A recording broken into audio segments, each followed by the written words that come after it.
రానివ్వట్లేదు, నాకు హోదా ఇస్తేనే వెళ్తాను. ఇంతకుముందు ఇద్దరు ముగ్గురు ఉన్న వాళ్ళు అది కూడా చెప్తాడు. మళ్ళీ ఏదో బీజేపీ వాళ్ళకి కూడా ముగ్గురు ఇచ్చారంట. ముగ్గురున్నా కానీ ధైర్యంగా వెళ్ళారు కదా అసెంబ్లీకి. నువ్వు 11 మంది ఎందుకు వెళ్ళలేకపోతావు నువ్వు అసెంబ్లీకి? అంటే నువ్వు మళ్ళా చెప్తున్నా పదే పదే, నువ్వు అసెంబ్లీలో తల తిప్పి చూస్తే పవన్ కళ్యాణ్ గారు కనిపిస్తారు.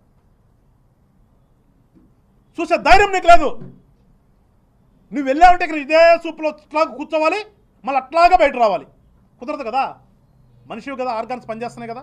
తల పొరపాటును తిరిగితే ఆయన ఎక్కడ కనిపిస్తాడో ఈ భయం పట్టుకుంది జగన్మోహన్ రెడ్డిలో. ఆ భయంలో నుంచి వచ్చిన మాట వాళ్ళు క్లియర్గా అడిగారు నిన్ను.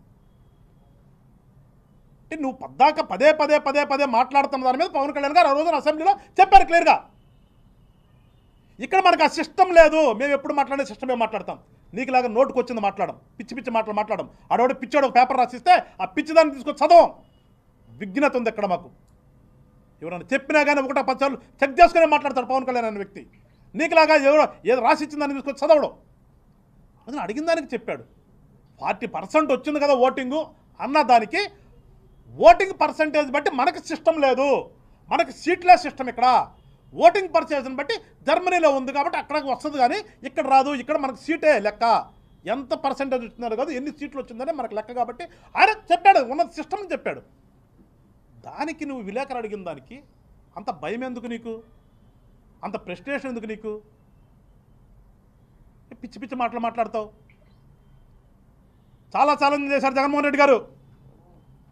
అసెంబ్లీ తాకనవమన్నారు మీ వాళ్ళంతా. పవన్ కళ్యాణ్ అనే వ్యక్తిని అసెంబ్లీ గేటు ముట్టనవమన్నారు. మర్చిపోయావా? ఇవాళ గేటుని బద్దలు కొట్టి నేను అనగానే గౌరవప్రదంగా గేట్లు తీసి స్వాగతం పలికేటటువంటి ఒక ఉప ముఖ్యమంత్రి హోదాలో ఇవాళ అసెంబ్లీలో అడుగుపెట్టాడు. ఇవాళ 21 స్థానాల్లో పోటీ చేస్తే 21 స్థానాలను గెలిచి ప్రపంచంలో ఎక్కడా లేని విధంగా చరిత్ర సృష్టించాడు. ఇవాళ నువ్వేం మాట్లాడతాను? దాని గురించి మాట్లాడే అర్హత ఉందా నీకు? అంత దమ్ముందా నీకు? నువ్వు మాట్లాడదని చెప్తున్నాం. తాకనివ్వనన్న చాటే గౌరవంగా ఇల్లు కూర్చున్నాడు. వెళ్ళి నుంచున్న అన్ని సీట్లు గెలిచాం. ఎవరు ఎక్కువ ఎవరు తక్కువ? జగన్మోహన్ రెడ్డి గారు గుర్తెచ్చుకో, ఎవరు ఎక్కువ ఎవరు తక్కువ. నీకులాగా పిచ్చి పిచ్చి మాటలు మాట్లాడే పరిస్థితి మా దగ్గర లేదు. మాకు విఘ్నత ఉంది. నేను ఇంకా కూడా ఒక ఎక్స్ సీఎంగా గౌరవిస్తున్నాం, ఒక ఎక్స్ ఎంపీగా గౌరవిస్తున్నాం, ప్రజెంట్ ఒక ఎమ్మెల్యేగా గౌరవిస్తున్నాం. లేకపోతే నీకు మించినటువంటి మాటలు మాకొచ్చు. నీ గురించి చెప్పాలంటే చాలా చెప్తాం. నిన్ను పోల్చాలంటే చాలా రకరకాలుగా పోల్చవచ్చు. దొంగలను కంపేర్ చేయొచ్చు నీతో, ఎందుకంటే నీ మీద ఉన్న కేసులన్నీ కూడా దొంగ కేసులే. గజ దొంగను మించినటువంటి గజ దొంగల కంటే ఎక్కువ నువ్వు రాజకీయ నాయకుడిగా పనికిరానటువంటి వాడు కింద లెక్కేసుకోవచ్చు. నిన్ను పోలికలు కాదు ఇక్కడ. ఒక రాజకీయ నాయకుడని నువ్వు చెప్పుకుంటున్నప్పుడు ఒక విలేకరు అడిగినటువంటి ప్రశ్నకి సమాధానం చెప్పగలిగే స్టేజ్లో ఉండాలి.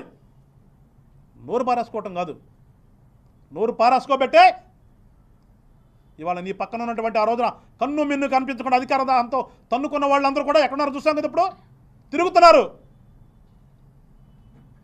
మొబైల్ చేయలేని వాళ్ళ పరిస్థితి, జైల్లో కూడా ఉండకుండా మొబైల్ చేయలేని వాళ్ళ పరిస్థితి. గుర్తుపెట్టుకోండి జగన్మోహన్ రెడ్డి గారు, ప్రజాస్వామ్యంలో ఉన్నాం. రాజకీయం చేయాలనుకున్నప్పుడు, రాజకీయ నాయకుడు అనిపించుకోవాల్సినప్పుడు ఉండాల్సిన లక్షణాలు నేర్చుకోండి. ఫస్ట్ నీ సలహాదారులు చెప్పు, రాజకీయ లక్షణాలు ఏంటి రాసి ఉండరా, అవి చదువుకుంటానట్లా బట్టి పడతానని.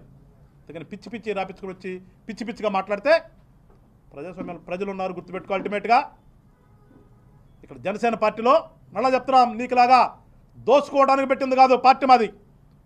నువ్వు వైఎస్ఆర్ పార్టీ అనేది నీ నాన్న పేరుతో ఎవడో పెడితే రిజిస్టర్ చేస్తే తీసుకొచ్చావు, అక్కడే దొంగిలించావు. అధికారాన్ని నువ్వు దోచుకోవడానికి, అధికారంతో ఇష్టానుసారంగా రాష్ట్రాన్ని నాశనం చేయడానికి ఉపయోగించావు నువ్వు.